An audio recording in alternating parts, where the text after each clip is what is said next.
सिक्किमरू आसिला एक दुखद खबर 700 फुट तलकू खसिला सेना गाड़ी शहीद होइछंती 4 जवान। सूचना अनुसार गुरुवार पश्चिम बंगर पेडंगरू जुलुक जाउथिला एक सेना गाड़ी पाक्यम ठारे सेना गाड़ीटी घाटी तलकू खसी पड़िथिला एवं एक बड़ आकारर दुर्घटना घटिथिला। तेबे वर्तमान सेमानक परिचय मिलिथिबा बेले एने जणे भारतीय सेना अधिकारी जातीय गणमाध्यम को निजर प्रतिक्रिया दैछंती।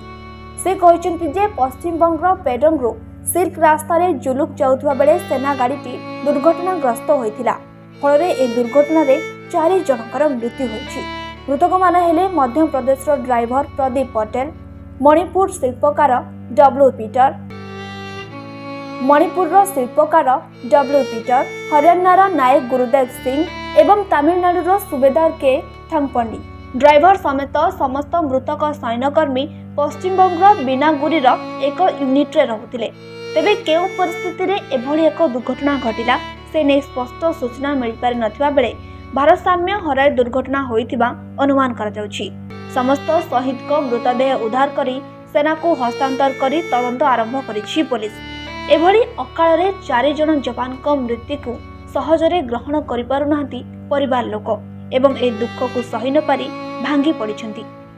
Bureau report Kalinga today live.